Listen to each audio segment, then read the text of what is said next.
요라 어디 있든지 날 섬기며 기쁘게 날 항상 의지하라. 바치어라 내 마음을 주께서 나에게 이르시네. 캄캄한 죄에서 불러내신 주께서 누린도 하시리라. 구주께서 말씀하시기를 네 마음을 나에게 다 바치고 사악한 죄에서 벗어나면 나 어찌 널 구원 않겠느냐. 바치오라 내 마음을 주께서 나에게 이르시네. 캄캄한 죄에서 불러내신 주께서 누린도 하시리라. 선풍기 1번으로요. 성령께서 말씀하시기를 가진 바 모든 것 다 맡기고 내 맘도 기쁘게 바치어라. 풍성한 은혜를 더하리라. 바치어라 내 마음을 주께서 나에게 이르시네. 캄캄한 죄에서 불러내신 주께서 누린도 하시리라.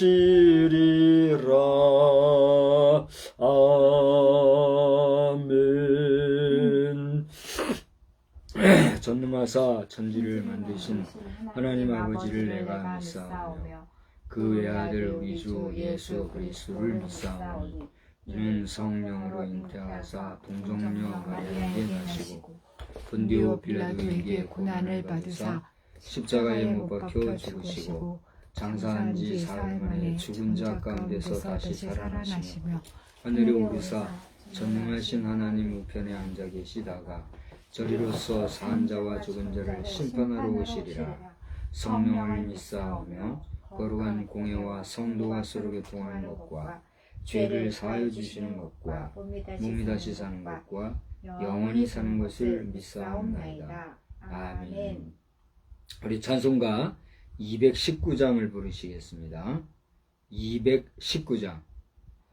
주 하나님의 사랑은 한없이 넓으서 온 세상 모든 백성을 그 자녀 삼았네. 각 나라 말과 역사가 다 다르더라도 온 세상 사람 믿으니 한 형제 자매라. 그 은혜로서 고르게 복 내려주시고 다 같은 주의 계시를 늘 보여주시네. 하나아버지신 하나님 다 같이 모시고 오만 백성 서로 지체니 한 형제 자매라. 싸워서 받은 상처를 꽃납게 하시고 그 교만함과 간사함 다 소멸하시네. 각 나라 서로 도우며 참 사랑으로서 주 하나님을 섬기니 안형제 자매라. 그 평화로운 검거 한곡조 울리니 저지러운 소리들 곧 그쳐버리네. 큰 영광 보는 그날을 늘게 다리나니 그 나라 올라서 가서도 한형제 자매라. 다 같이 합심해서 기도하겠습니다. 하나님 아버지, 은혜와 사랑을 감사합니다. 오늘 이 저녁 시간에도 주님 이름을 부르며 우리가 이 저녁 예배를 또 하나님 앞에 드리게 된 것을 생각할 때 감사드리며, 이 시간에 여러 가지 많은 기도의 내용들이 있겠지만 그 중에 가장 먼저 저 북한 사회를 위해서 기도합니다. 저들이 무엇 때문에 핵무기를 그렇게 고집하며 국제사회가 더 이상 양보할 수 없는 이런 현실 속에서 이렇게 아버지는 멸망길을 가고자 하는지, 그 잘못된 세대를 계승하며 아버지 하나님이여 그들 스스로가 자칭 왕정 정치를 하려고 하는 왕조주의를 고집하는 이러한 악한 생각과 고집을 불쌍히 여겨주시어서 지금까지 국제사회나 우리 대한민국이 인내하고 참고 용서하며 이해하고 포용하려고 하였으나 그러지 못하고 끝까지 멸망길을 자초하는 저들에 대하여 하나님이여 이제는 정말 강력한 치리와 또 경우에 합당한 통일을 통하여서 아버지 하나님, 한반도를 하나님께서 어떻게 역사해 가시는가 국제사회 앞에 분명히 보여줄 수 있는 저희들이 되기를 원합니다. 하나님, 러시아와 중국이 세계적으로 자유민주 국가들과는 다르게 하나님을 아는 지도자가 있다고는 하지만 아버지 하나님, 공산주의와 그 사상을 가지고 아버지 하나님 여전히 독재하는 정치를 통하여서 많은 국가들과 더불어 참으로 적대 관계 가운데 있는 것을 압니다. 저런 북방 지역 국가와의 관계에서 우리 대한민국이 대응할 수 있는 적절한 힘과 지혜를 도하여 주시어서 각종 외교 문제를 통하여 이 모든 일들이 잘 풀릴 뿐만이 아니라 최근에 들어 외교 문제를 내세워 국정을 어렵게 하는 악한 자들이 있사오니 아버지 하나님, 저들의 잘못된 생각과 아버지 하나님이여 당리당략에 매이는 이런 의지를 꺾어주시고 이 뒤에서 교육부가 저지르는 여러가지 선하지 못한 일들이 보이는 가운데 있사오니 이 문제조차도 하나님이여 멈추게 하시고 아버지 하나님, 이 일에 정성을 다하여 이것이 잘못이라 말하는 의인들의 목소리가 저들에게도 온전히 임하게 하여 주시옵소서. 마그네틱 에너지와 TBTM 활동 등이 현실화되기를 우리는 기다릴 뿐이오니 하나님께서 정하신 때에 이 일이 이루어지게 하여 주시되 아버지 하나님의 이 나라의 여당과 또 그곳에서 활동하는 모든 사람들 근신하고 정신을 집중하여 바른 정치를 잘 이끌어가는 역사들이 많이 나타나게 하시고 이러한 시대 속에서 주의 복음 전하는 부족한 종에게 더욱더 영육간의 강건함과 평강을 주시기를 원하오며 이 시간에도 말씀을 통하여 우리가 함께 나눌 때에 은혜 받는 복된 시간 되기를 소원하옵고 예수님의 거룩하신 이름으로 감사하며 기도드리옵나이다. 아멘. 우리 말씀은 전도서에서 보시겠습니다. 전도서 2장 12절로 17절 요 사이를 우리 함께 한번 교독을 하시겠습니다. 전도서 2장 12절로 17절입니다. 내가 돌이켜 지혜와 망령됨과 어리석음을 보았나니 왕 뒤에 오는 자는 무슨 일을 행할까? 이미 행한 지 오래 전의 일일 뿐이리라. 내가 보니 지혜가 우매보다 뛰어남이 빛이 어둠보다 뛰어남 같도다. 지혜자는 그의 눈이 그의 머릿속에 있고 우매자는 어둠 속에 다니지만 그들 모두가 당하는 일이 모두 같으리라는 것을 나도 깨달아 알았도다. 내가 내 마음속으로 이르기를 우매자가 당한 것을 나도 당하리니 내게 지혜가 있었다 한들 내게 무슨 유익이 있으리요 하였도다. 이에 내가 내 마음속으로 이르기를 이것도 헛되도다 하였도다. 지혜자도 우매자와 함께 영원하도록 기억함을 얻지 못하나니 후일에는 모두 다 잊어버린 지 오래일 것임이라. 오호라 지혜자의 죽음이 우매자의 죽음과 일반이로다. 이러므로 내가 사는 것을 미워하였노니 이는 해 아래에서 하는 일이 내게 괴로움이요 모두 다 헛되어 바람을 잡으려는 것이기 때문이로다. 이로다. 아멘. 아멘. 우리 말씀을 대하기 전에 찬송가 우리 조금 전에 불렀던 219장을 4절을 한 절만 더 부릅시다. 219장 4절. 그 평화로운 검은 곳 한곡 졸리니 저 어지러운 소리들 곧 그쳐버리네. 큰 영광 보는 그날을 늘 기다리나니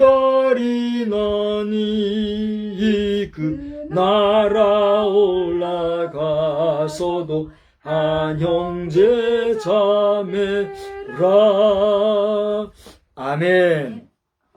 하나님의 은혜가 이 밤에도 여러분과 함께 하시기를 우리 주님의 이름으로 축복합니다. 오늘은 10월 첫 주일입니다. 낮 시간에 우리 박정도 목사님께서 이렇게 오셔서 귀한 말씀을 전해 주셨는데 낮 시간에 여러분 은혜 되신 줄 믿습니다.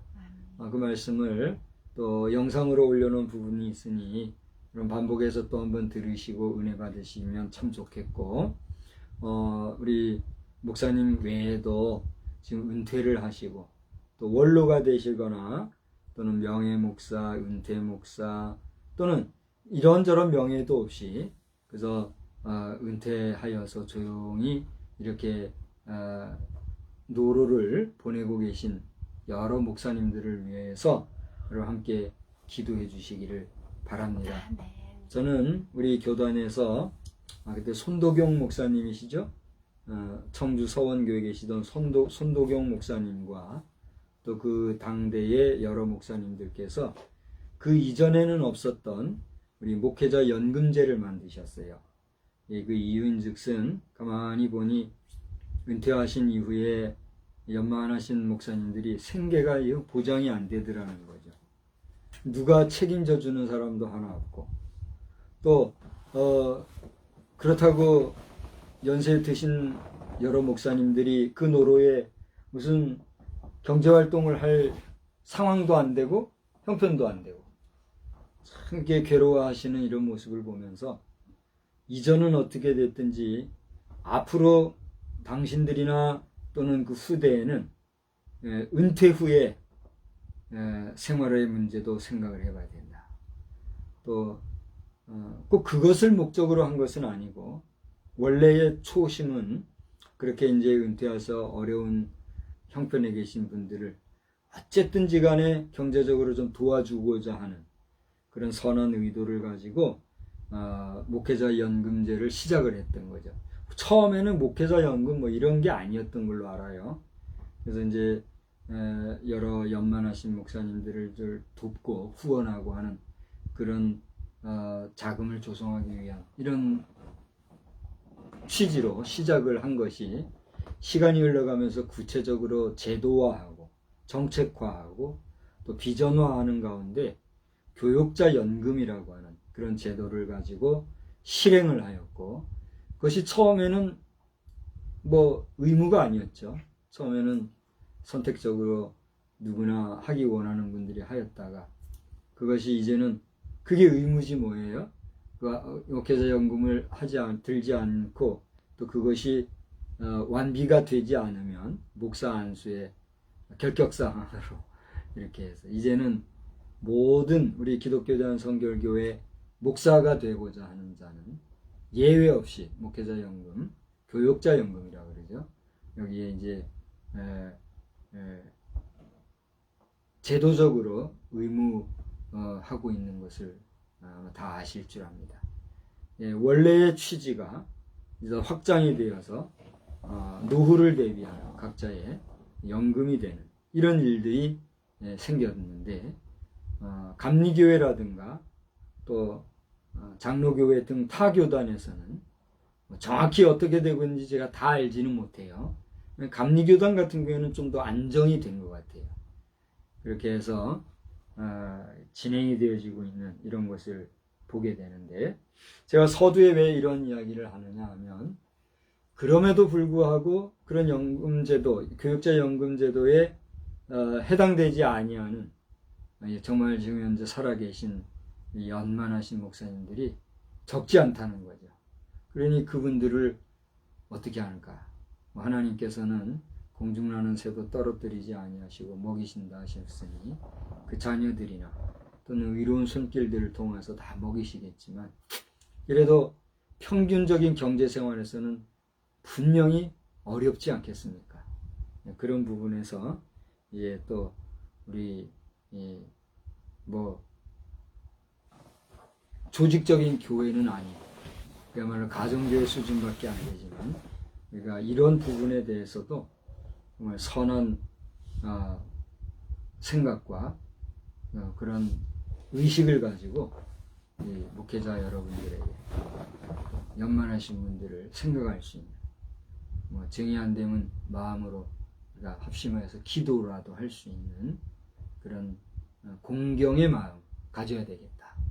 우리 자녀손들 또 우리 성도 여러분들도 그런 면에서 정말 연만하신 분들을 귀하게 여기고 존중할 수 있는 그런 도덕적인 신앙생활의 모범이 우리 모두에게 있게 되기를 주의 이름으로 부탁하고 또 축복합니다.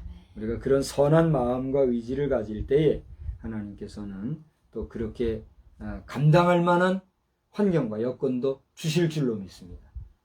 그런 거 없이 그냥 자기 욕심만 차리고 자기 배만 위하는 자에게 하나님 채워주실까요? 그거는 그러거나 안 되죠. 또 그런 복도 주시지도 않을 테고. 그런 면에서 오늘날 좌파주의니 우파주의니 하면서 이 정치계에서 그런 말들을 하고, 애국이니 매국이니 하면서 여러 말들을 하는데, 그 깊숙이 들어가 보면 다 돈과 연결이 돼 있다. 그런 얘기를 노 목사님이 하시는 이야기를 들으면서 누구누구 할 것 없어요. 저도 늘 궁핍한 생활을 하기에 돈푼이라도 생기면 그렇게 마음이 든든해요. 참 간사한 게 인간인 것 같아요. 배고프면 먹어야 되고 목마르면 마셔야 되듯이 경제적으로 궁핍하면 푼돈이라도 좀 생기면 그 마음이 어떻게 이렇게 변하고 든든한지 몰라요. 허전한 마음이 든든해지는 그런 거 보면, 참 이 목사 마음이 이런데 우리 평범한 평신도들은 또 어떨까, 이런 생각을 하게 됩니다. 근데 어떤 분이 그래요. 아니, 목사는 목사라 치고 평신도는 왜 평신도입니까? 이런 분이 계시더라고요. 평신도 그것이 무슨 계급이나 또 무슨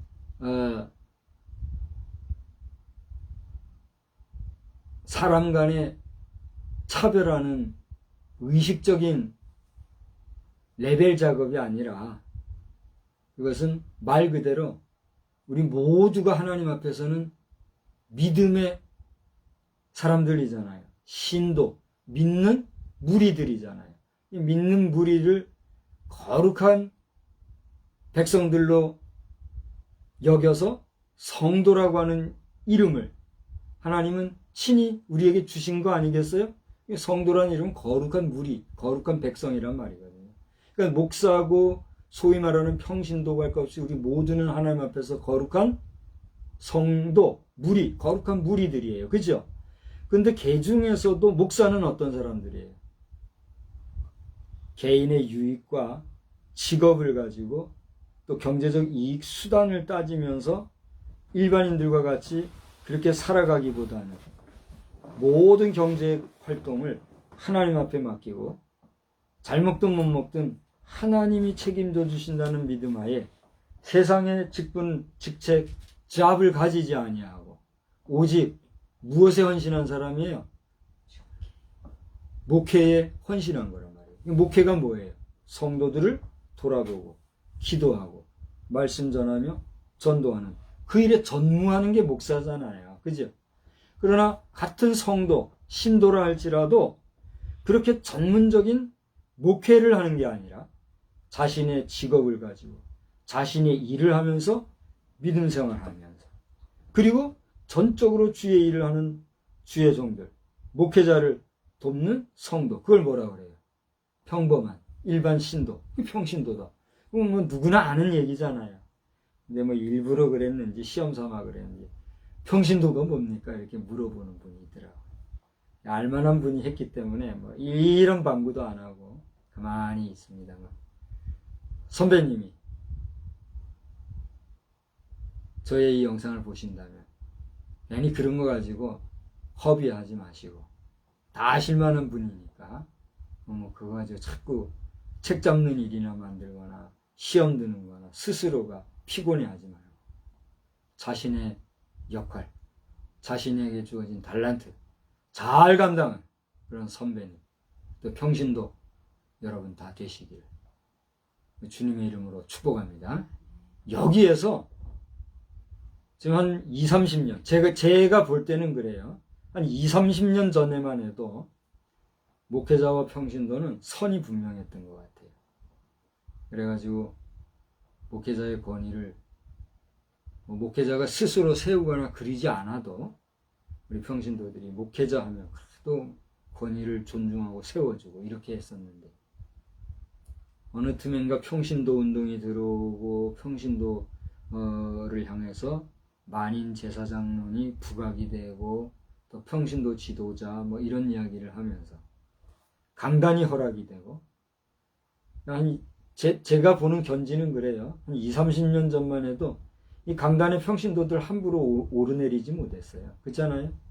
근데 지금은 뭐 애들이고 청년이고 어른이고 할 것 없이 이 강단에 오르내리는 거를 무슨 무대 오르내리듯이 예배를 콘서트화하면서 이런 일들이 생기기 시작하던 그때부터는 이 강단의 권위와 강단의 무게, 중량감이 급속히 떨어진 것을 보고 그러면서 목사와 평신도가 구분이 안 되고 이거는 목사와 평신도는 그야말로 협력관계이자 또 부자와 같은 관계고 사제지간과 같은 그런 질서 있는 관계인데 이것이 무너지면서 이제는 어떻게 보면 경쟁의 관계, 다투고 싸우는 그러다가 급기야는 목회자에게 특혜가 아니지 특혜가 아니라 특별히 대우하고 각별히 여기는 마음으로 부여했던 목회자 사례까지도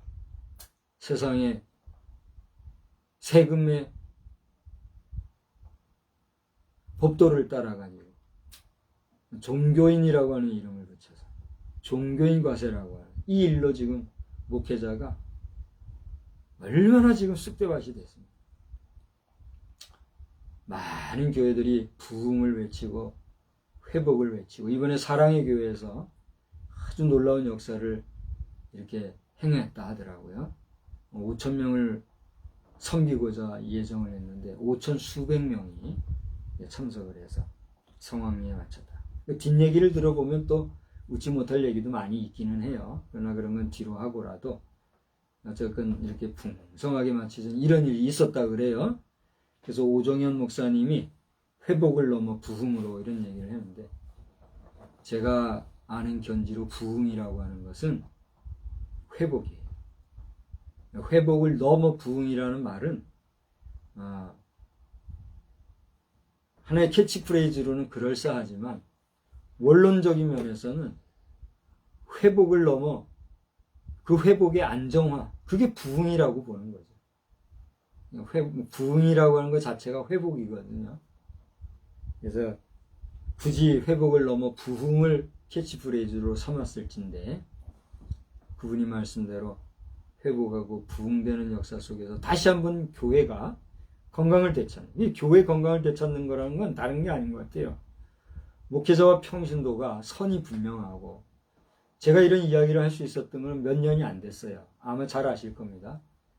저는 평신도 사역과 목회자 세계를 양자를 공히 누가 뭐라고 해도 깊이 아는 입장에서 정말 교만하고 오만한 목회자의 모습을 보이고 싶지 않고, 또 그런 걸 삼가하려고 정말 이 목회자의 어떤 권위의식 같은 거를 정말 이렇게 어떻게 보면 초계와 같이 버리고 살아왔잖아요.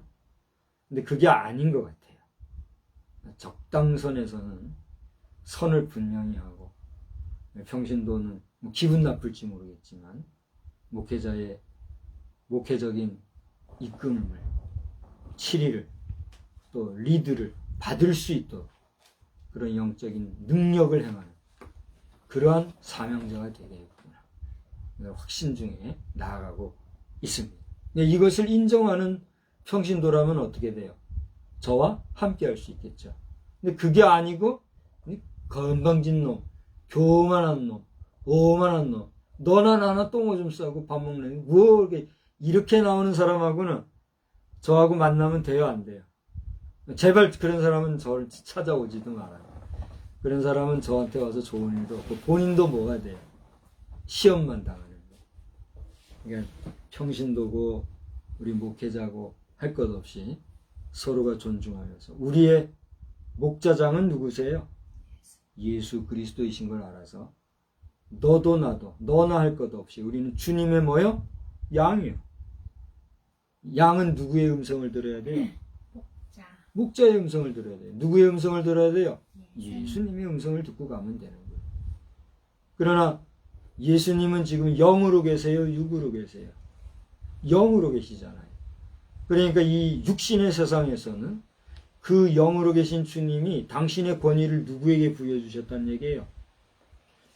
목회라는 면에서는, 목자라는 면에서는 목자장이신 예수께서 목사라고 하는 목회자에게 그 직을 어떻게 한 거예요? 위임을 한 거예요. 그게 뭐냐면 안수례를 통해서 주신 목사의 성직의 길인 거예요. 이 권위에 도전하게 되면 어떻게 되는 거예요? 질서가 깨지는 거예요. 그래서 저는 뭐 이제 목회 얼마 하지도 않은 사람이고, 또 소위 말하는 능력 있는 목회, 또 어떤 교세가 튼튼한 그런 목회를 제대로 해보지는 못했지만, 목회의 원론과 또 원칙과 또 목사와 우리 평신도의 분명한 선에 대해서, 질서에 대해서 아는 자로서 부족하지만 이렇게 담대하게 말할 수가 있는 것입니다. 오늘 전도서를 펼쳐놓고 뭐 이렇게 서두가 깁니까 하시는 얘기가 있을지 모르겠는데, 우리 한번 오늘 본문을 보시기 바랍니다. 전도서는 제가 그 목회고시라는 게 있어요. 목사고시라는 게 있어요. 목사고시를 이제 치르기 위해서는 뭐 여러 가지 신학 부분도 이제 시험을 치르고, 특히 성경 시험도 치르게 되거든요. 그 가운데서 이제 여러 가지 성경을 뭐 어디서 어떻게 나올지 모르니까 이제 예제집이 있어요. 목사고시를 위한 예제집이 일부러 만든 게 있더라고요. 그것도 참 우스운 얘기죠.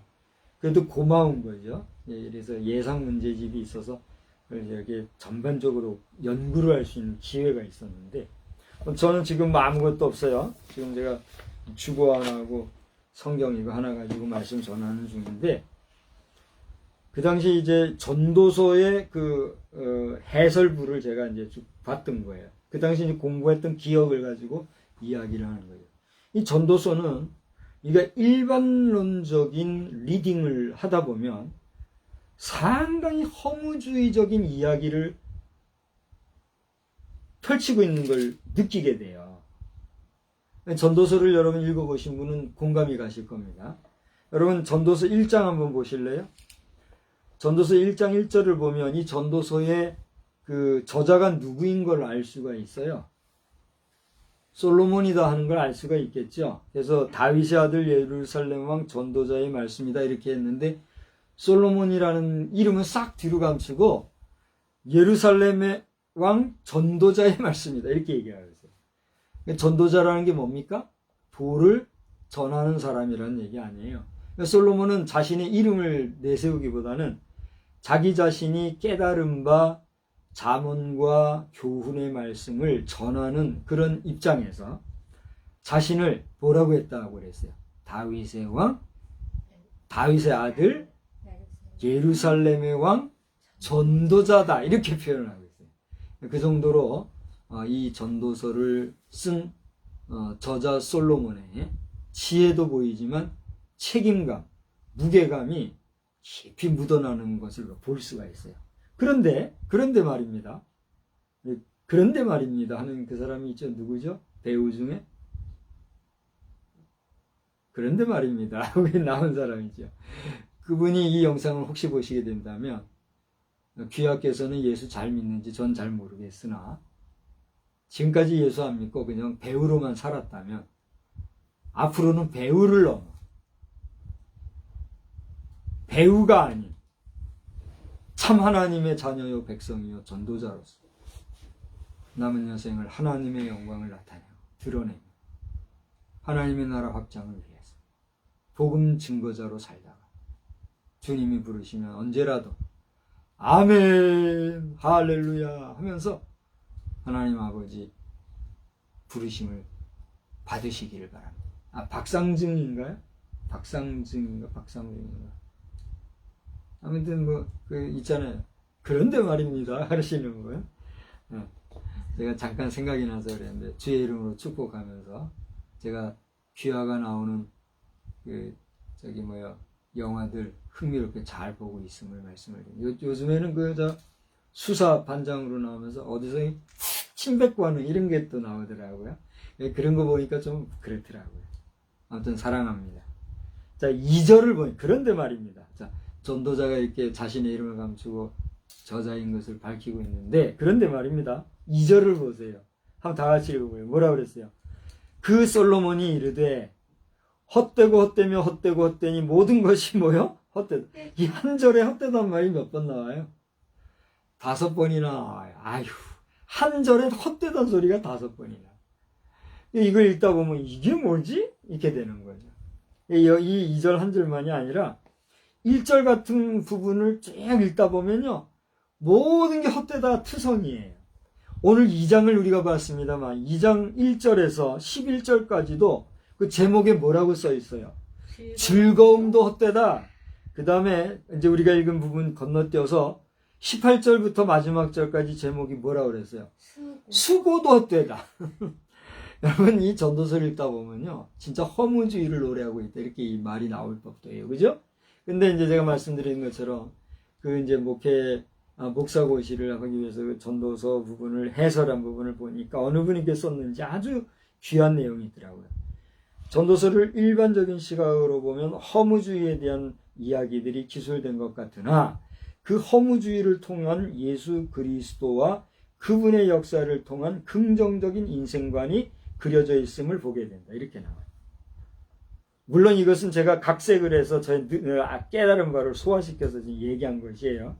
무슨 얘기입니까? 허무주의적인 내용이 가득한 것 같은 이 전도서는 허무주의적인 인생관을 이야기하고 있는 것이 아니라 그렇게 험한 인생사 가운데서 하나님의 생명의 말씀을 제대로 알아 그 가운데서 긍정적인 인생관을 가지고 적극적인 하나님의 백성으로서의 삶을 온전히 경주하여야 할 것이다 라고 하는 능동과 긍정의 인생관으로 귀결되어지고 있는 것을 보게 됩니다. 할렐루야. 이 우리가 전도서를 읽을 때는 어떻게 봐야 돼요? 그래서 아이고 이것도 허무되고 저것도 허무하고 그렇게 볼 것이 아니라 이렇게 허무한 세상에서 나는 어떻게 살아야 되겠는가? 이렇게 허무한 인생을 위하여 예수께서 이 땅에 오셔 무엇을 하셨는가? 그러한 하나님의 마음, 예수 그리스도의 기독 정신을 우리는 돌아보아야 되겠다 하는 사실입니다.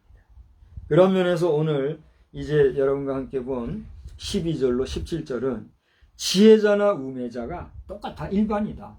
여러분, 지혜자는 어떤 사람입니까? 오늘 성경에 여러 말씀이 있는데 이 말씀은 이미 우리가 읽어도 보았고 여러분 깨달았으니까 이 외에도 여러분의 생각을 한번 얘기해 보세요. 지혜자는 어떤 사람이 지혜자입니까? 쉽게 말해서 지혜로운 사람은 그 특징이 뭡니까? 여러분이 얘기해 보세요. 세 가지만 얘기해 봅시다. 지혜로운 사람. 하나님을 아는 사람이다. 또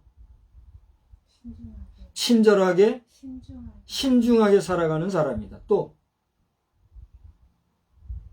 할 얘기가 그렇게 없으세요? 참 많이 있을 거예요. 여러분 수준에서 한번 솔직하게 얘기해 보세요. 지혜로운 사람은 어떤 사람이에요? 때 되면 밥 잘 먹는 사람, 말씀하신 똑똑한 사람, 경제활동 잘하는 사람, 인간관계 좋고 자기 직장생활 잘 생활하면서 현대의 여러 가지 사조에 잘 발맞춰가면서 여러 사람들과의 관계에서 잘 살아가는 그런 사람이 어떤 사람이에요? 지혜로운 사람이잖아요. 그죠? 우매한 사람은 어떤 사람이에요? 그렇게 지혜롭게 살아가지 못하면 어떤 사람이에요? 주는 것도 못 먹는 사람. 그게 이제 그런 사람을 보면 어떤 생각이 들어요? 두드려 패고 싶은 그런 마음이 드는 거죠. 그 지혜자나 우매자가 그 특징이 분명하지 않습니까? 그죠? 근데 오늘 이 전도서의 말씀에 의하면 그렇게 지혜롭다고 하는 사람도 또 우매한 어리석은 아주 바보 뭉텅구리 같은 그런 사람도 결국은 어떻다는 거예요? 다 똑같다는 거예요. 저는 제 아내가 아주 오래전에 그런 얘기를 하더라고요. 전문 병원에 전문 간호사로 생활하다 보니 거기서 느껴지는 그 인생에 대한 깨달음이 얼마나 많겠습니까? 근데 어느 날 하루에 그런 얘기를 하더라고요. 나이가 들어서 힘이 없고 글자도 하나 제대로 못 보게 되는 그런 경우를 보니까 배운 사람이나 안 배운 사람이나 가진 사람이나 안 가진 사람이 다 똑같더라고. 야, 아무것도 모르는 사람은 몰라서 못 읽는다지만 많이 배운 사람들, 환자들 가운데는 박사도 있고 교수도 있고 군인들 가운데 장교 출신인 분들도 있고 그런데 나이가 들고 나니까 절대로 보지를 못하니까 아무리 좋은 책을 갖다 줘도 안 보이니까 검은 건 글씨고 하얀 거는 종이로 밖에는 못 보더라고 하는 그런 얘기를 하더라고. 많이 배우고 적게 배우고 많이 가지고 가지지 못한 것을 떠나서 나이가 들고 노쇠해져서 볼 수 없고 기력이 쇠해지면 결국은 뭐예요? 다 똑같더라. 그런데 가만히 보니 그 삶이 정직하고 건강하고 또 성실하신 분은 아무리 가진 거 없고 배우지 못해도 그 마지막 생이 정말 수려하고 곱고 이쁘고 아름답게 잘 마무리가 되지만 아무리 많이 가지고 배운 사람도 욕심껏 살고 또 자기만 알고 그렇게 과하게 사는 사람은 참 그 마지막이 험악하더라. 그런 얘기를 하더라고요. 하셨죠? 네. 그 얘기를 들으면서 처음엔 대수롭지 않게 여겼는데 어쩌다가 이렇게 자주 이런 소식도 듣고 또 만남도 이렇게 가지고 하다 보니까 정말 그렇더라고요. 오늘 지혜자도 우매자도 결국은 마지막에 가면 다 똑같더라. 다 헛되더라. 이게 지금 누구의 이야기라고요? 한 나라의 왕, 우리가 아는 이스라엘의 3대 왕이 인생의 경험을 통해서 사실적으로 이야기를 하고 있는 얘기더란 말이죠. 더 나아가 오늘 이 시대를 살아가는 우리 현대 사회, 현대 시대 중에 실제로 환자를 돌보는 간호사도 그거를 깨닫고 그런 얘기하는 걸 보면서 이 이야기는 단지 힘없고 연약한 노인분들에게만 해당하는 이야기일까요? 아니라 불원지간에 머지않아 다가올 나와 당신, 너와 나, 우리의 이야기들하는 거지. 이게 솔로몬은 오늘 이 전도서를 통해서 이런 인생의 경험과 또 철학적인 이야기들을 어떻게 보면 허무주의적인 것 같으나 허무한 그런 삶을 통한 지혜를 우리에게 가르쳐 주고자 글로 써 남겼는데, 사실은 이게 누구의 작품이에요? 하나님께서 우리에게 알려주시는 거라는 얘기예요. 아멘. 그러니까 솔로몬의 지혜의 깨달음의 이 전도서의 글은 한 인생이 남긴 인생의 경험사일 수도 있겠지만, 이 솔로몬이 그렇게 써나갔을 때의 전도서의 내용은 그를 이끄시고 그를 통해서 지혜를 주신 누구의 깨달음의 말씀인 거예요? 하나님이 주신 깨달음의 말씀이에요. 하나님께서 오늘 저와 여러분에게 주고 계신 지혜의 말씀이라는 거예요. 할렐루야. 그런 면에서 오늘 12절로 17절까지 나오는, 제가 반복해서 읽지는 않겠습니다. 왜냐하면 제가 반복해서 읽고 이걸 해설한다고 해봐야 그 해설이 그 해설 이상 되겠어요? 여러분이 2번, 3번만 반복해서 읽으면 다 고개가 끄덕끄덕해지는 얘기란 말이에요. 여러분이 한 번 더 읽으시되, 오늘 다 읽지는 않았습니다만 2장 1절에서부터 마지막 20 몇 절이에요? 6절까지. 오늘 사실은 제가 이 새벽 기도 시간에, 오늘 새벽 기도 시간에 제가 읽은 말씀이에요. 오늘 이 저녁 시간에 다시 한번 꺼내서 여러분과 함께 나누고 있는 것인데, 여러분이 이 말씀을 깊이 한 번 더 읽어보시면서 1장과는 또 다른 면에서의 교훈이 담겨져 있어요. 저는 어제 그저께죠?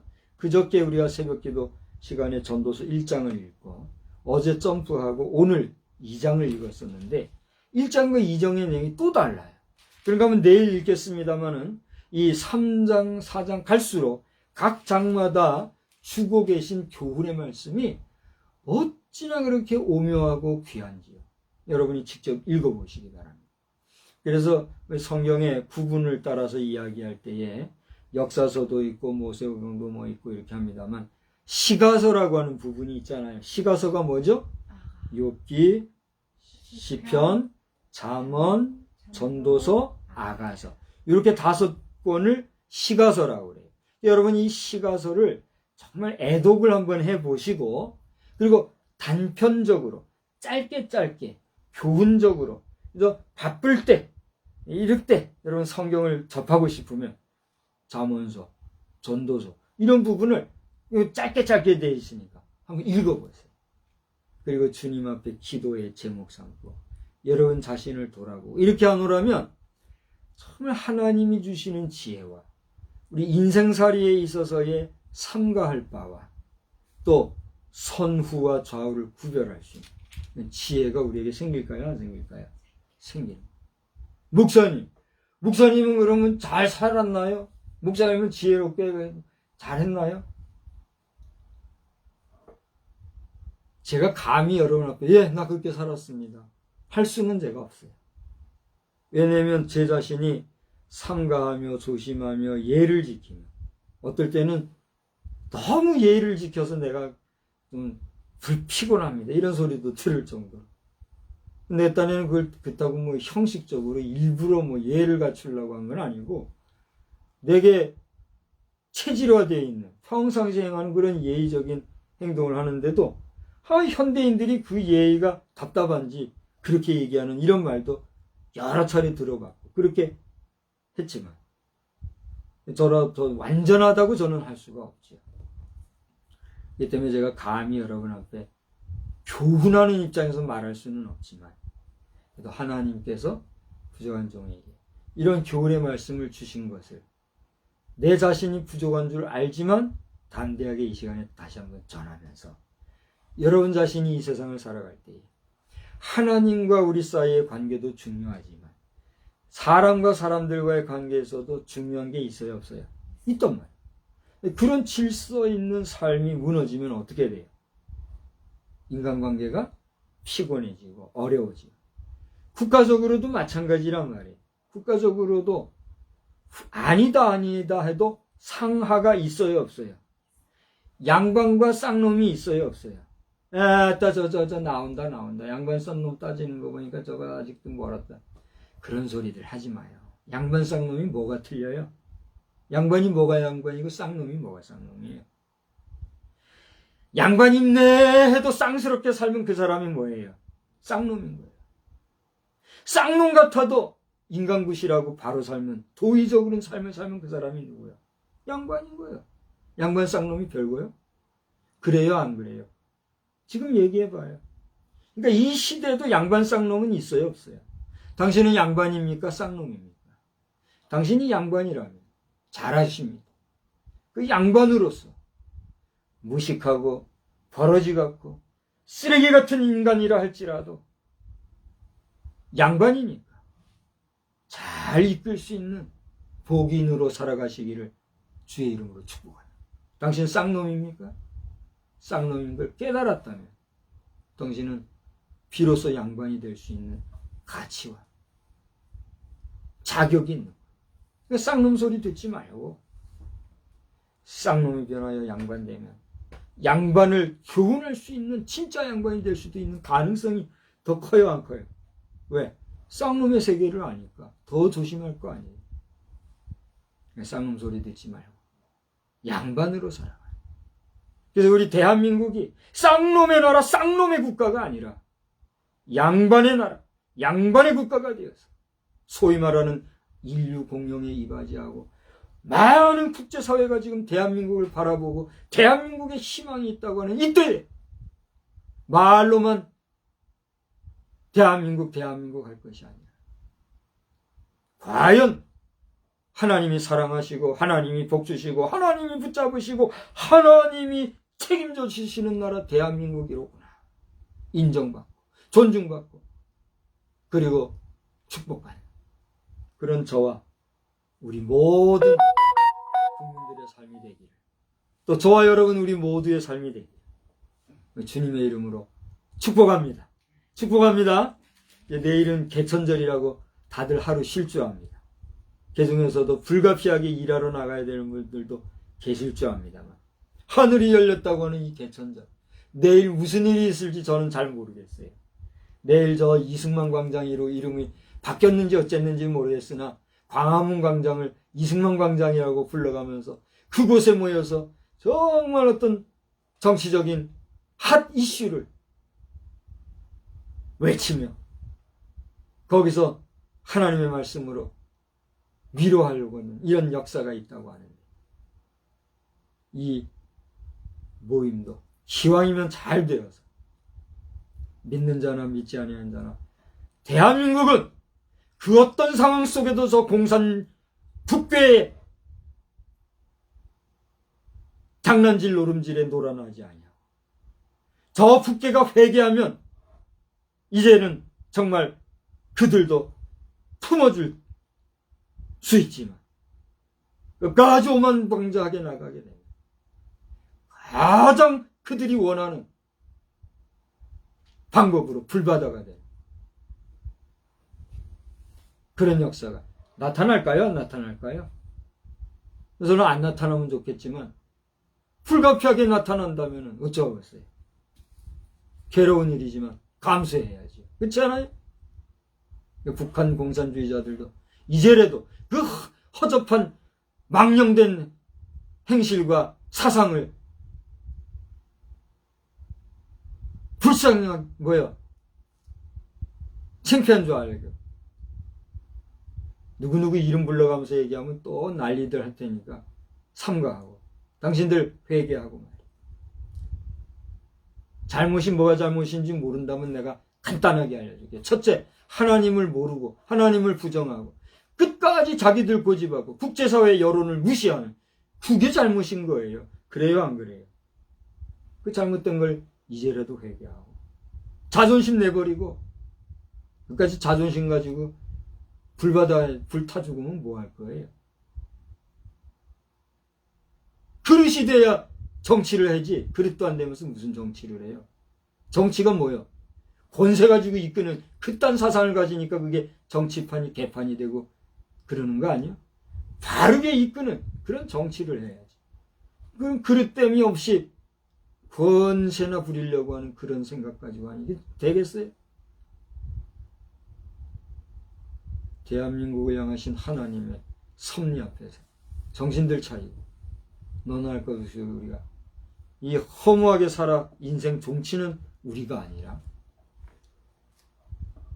너 나 할 것 없이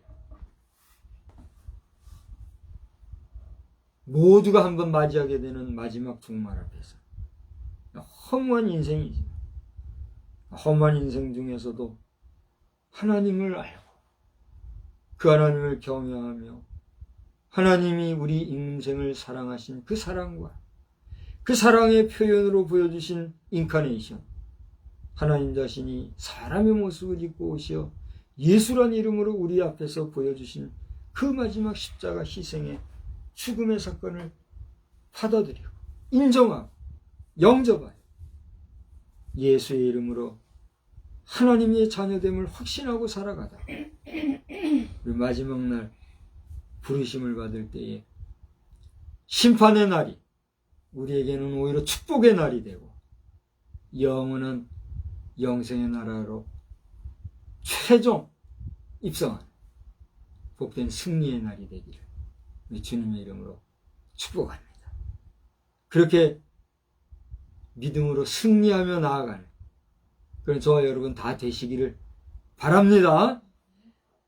하나님 아버지, 오늘 이 저녁 시간에 우리가 잘못 이해하고 생각하고 읽으면 정말 허무주의에 빠질 수밖에 없는 그러한 전도서의 일부 말씀을 읽으면서, 그러나 전도서에서 말씀하시고자 하는 것은 우리에게 인생의 허무주의를 말씀하시고자 하심이 아니요, 그렇게 허무한 인생살이 중에 하나님을 알고 하나님의 말씀을 깨닫고 그리고 그 말씀을 준행하며 살아가노라면 헛된 인생이 변하여 복된 인생이 되고 또 허접한 인생이 변하여 아름다운 인생이 된다고 하는 전화위복의 삶을 우리에게 가르쳐주고 있는 교훈의 말씀이요, 생명의 말씀이요, 진리의 말씀임을 깨닫게 됩니다. 이 귀한 말씀을 우리에게 주신 하나님 감사하오며 이 깨달음 위에서 우리의 생을 아름답게 살아가는 저희들이 다 되게 하여 주시옵소서. 오늘도 이 예배에 함께하고 있는 우리 모든 심령들마다 주님이 은혜와 만복으로 함께해 주시기를 원하옵고 예수님의 이름으로 기도드리옵나이다. 아멘. 221장 부르시면서 말씀을 마치겠습니다. 예배를 마치겠습니다. 221장 주 믿는 형제들, 주 믿는 형제들, 사랑의 사귀문 전국의 교제 같으니 참 좋은 친교라. 하나님 보좌 앞 다 기도드리니 우리의 믿음 소망이 주 안에 하나라. 피차의 슬픔과 수고를 나누고 늘 동고동락하면서 참사랑 나누네. 또 이별할 때에 맘 비록 슬퍼도 주 안에 교제하면서 또다시 만나리. 할렐루야. 하늘에 계신 우리 아버지여, 이름이 거룩히 여김을 받으시오며 나라의 임하옵시며 뜻이 하늘에서 이루어진 것 같이 땅에서도 이루어지이다.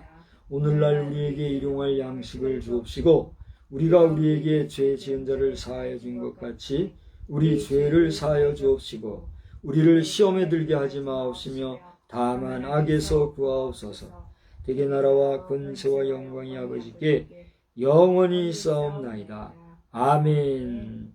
우리 잠깐만 알림의 말씀을 한 가지 더 전할게요. 그러고 나서 끄세요. 일기예보를 보니까 3일, 4일, 양일간 비 소식이 있더라고요. 내일 비가 올 수도 있고 안 올 수도 있는데 오늘 예배 중에 잠깐 소리가 들리더라고요. 빗소리가. 제가 오늘은 어제부터 오늘과 내일까지 국기를 개양을 했어요. 예전에는 비가 오면 국기를 개양하지 않고 걷어들이고 이렇게 했는데 최근 들어서는 이 국기 품질이 좋아져서 비 맞아도 상관이 없는 줄 알아요. 현재는 우리나라의 국기 개양이 뭐 개인이건 기관이건 24시간 풀로 개양해도 되는 걸로 알고 있어요. 뭐 그렇게까지는 할 필요 없지만은 내일은 국기 개양일인데 여러분이 개천절 국기 개양하고 우리 국경일에 함께 하십시다.